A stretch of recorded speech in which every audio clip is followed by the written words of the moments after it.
Olá! Hoje nós damos início ao capítulo de estequiometria.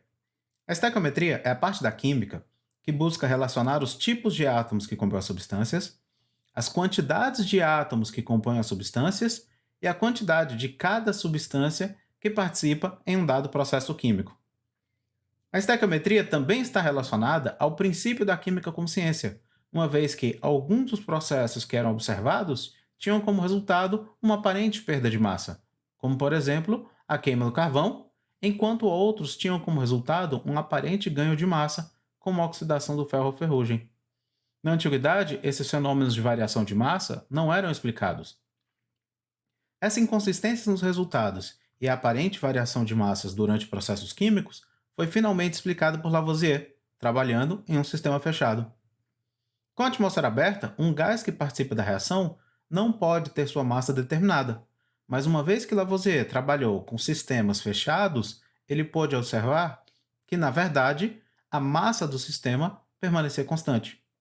Na queima do carvão, o produto da reação é o gás carbônico, que, uma vez que é liberado para a atmosfera, deixa a amostra que está reagindo mais leve. Na oxidação da ferro, a ferrugem, o oxigênio que está presente na atmosfera passa a compor a ferrugem, deste modo, aumentando a massa do sólido. Com base nesses resultados, a lei da conservação das massas foi enunciada. Na natureza, nada se cria, nada se perde, tudo se transforma. Algo importante que deve ser lembrado é que muitas vezes a frase acaba sendo entendida como: em uma reação, a massa dos reagentes é igual à massa dos produtos.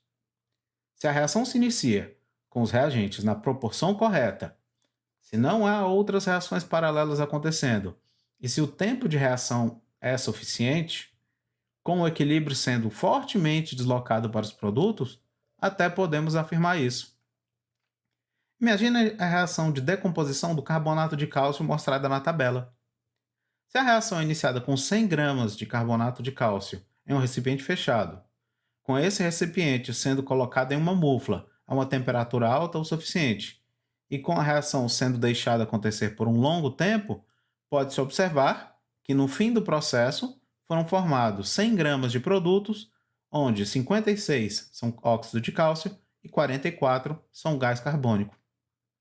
Mas se essa reação for repetida, agora tendo um tempo de reação que é uma fração do que foi feito anteriormente, o que pode acontecer é que ao fim desse tempo ainda vão existir 100 gramas dentro do recipiente, porém, como o tempo de reação foi muito curto, nem todo o reagente foi consumido. E assim, observa-se que a soma das massas dos produtos é de 40 gramas, enquanto a reação foi iniciada com 100 gramas de reagente. Esse é um exemplo onde a massa inicial do reagente é diferente da soma das massas dos produtos, olhando em termos absolutos. Apenas depois de descontar o reagente que não reagiu, 60 gramas, é que a igualdade de massa do reagente que reagiu, 40 gramas, é igual à soma das massas dos produtos, 40 gramas. E esse não é o único caso que isso pode acontecer. Dessa maneira, é melhor entender a lei de Lavoisier como sendo: a soma das massas no início da reação é igual à soma das massas ao final da reação. As massas iniciais ou finais podem incluir reagentes, produtos ou então outras substâncias que estão no sistema, mas que nem se qualificam como reagente nem como produto. A lei de Lavoisier é a primeira das chamadas leis ponderais. Essas leis foram os alicerces da química como ciência.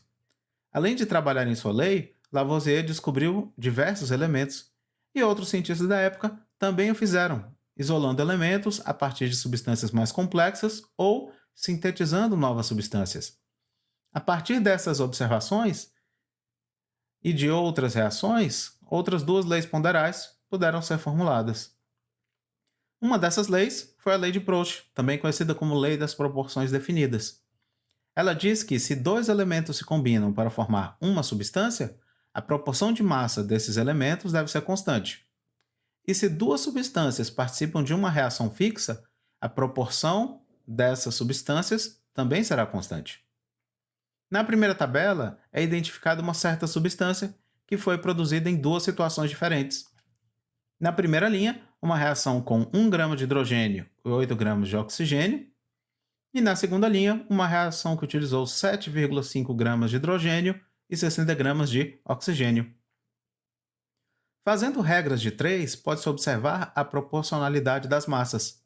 Usando no cálculo as informações da primeira linha, 1 grama de hidrogênio está para 8 gramas de oxigênio, assim como a informação da segunda linha, 7,5 gramas de hidrogênio está para X, encontra-se que X é igual a 60 gramas de oxigênio, o que comprova que as duas linhas podem corresponder à mesma substância. Se no cálculo for utilizada a massa de oxigênio na regra de 3, chega-se à mesma conclusão. Para a segunda tabela, pode-se ver algo semelhante. As duas linhas da tabela possuem substâncias com a mesma proporção de massas entre si, e essa proporção é diferente da primeira tabela. Logo, a substância descrita na segunda tabela é diferente da substância descrita na primeira tabela. Se uma outra reação é feita com 3 gramas de hidrogênio e 48 gramas de oxigênio, para descobrir qual das duas substâncias foi formada, pode-se fazer uma comparação das proporções. As duas tabelas possuem a massa de oxigênio, que se combina com 1 grama de hidrogênio. Assim, ao se fazer a proporção que 3 gramas de hidrogênio combinam-se com 48 gramas de oxigênio, assim como 1 grama de hidrogênio combina-se com Z, descobre-se que Z é igual a 16 gramas de oxigênio. E assim, essa reação na proporção de 3 para 48 produz a substância descrita na tabela da direita.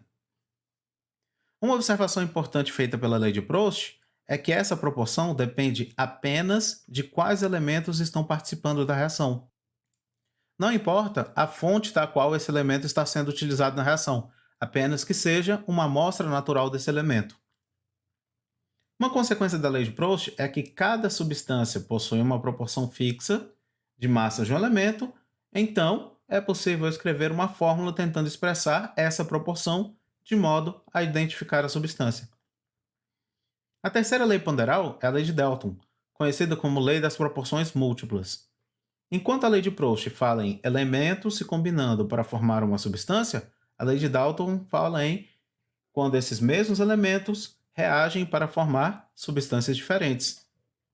Se a massa de um deles for fixada, as outras massas obedecerão a proporções de números inteiros e pequenos. No exemplo que se tem, no composto 1, 2,28 gramas de oxigênio se combinam com 1 grama de nitrogênio. No composto 2, o mesmo 1 grama de nitrogênio se combina com 0,570 gramas de oxigênio. Se a situação fosse observada pelo prisma da lei de Proust, as substâncias são diferentes porque 1 grama de nitrogênio se combina com massas diferentes de oxigênio. Já considerando a lei de Dalton, como a massa de nitrogênio é constante, ao se dividir a massa de oxigênio no composto 1 pela massa de oxigênio no composto 2, obtém-se 4 como resultado. O que se pode concluir a partir daí? Que se o composto 1 possui 4 vezes mais oxigênio que o composto 2, em termos de fórmulas, se o composto 2, aquele que possui a menor massa de oxigênio por grama de nitrogênio, fosse NOx OY, o primeiro composto, aquele que possui mais oxigênio por nitrogênio, seria NOx O4Y. Pode-se aplicar isso aos compostos de hidrogênio vistos anteriormente. Para uma mesma massa de hidrogênio, um composto possui o dobro da massa de oxigênio. Dessa maneira, se o composto da esquerda possui uma fórmula HO, o composto da direita teria uma fórmula HO2. A partir dessas informações, da lei de Proust e da lei de Dalton, foi possível começar a desenvolver a fórmula das substâncias comparando as massas de substâncias e elementos que participavam em uma reação química. E também, com base nas informações das leis ponderais, Dalton elaborou seu modelo atômico. Apesar do conceito de átomo remeter à Grécia Antiga, o modelo de Dalton foi o primeiro que era baseado em evidências experimentais, apesar de que nem todas as propriedades do átomo eram baseadas nessas evidências. O nome átomo vem do grego, onde o prefixo "a" significa não e tomos significa cortar ou dividir. O átomo seria uma porção da matéria que não poderia ser dividida e, portanto, a unidade fundamental da matéria.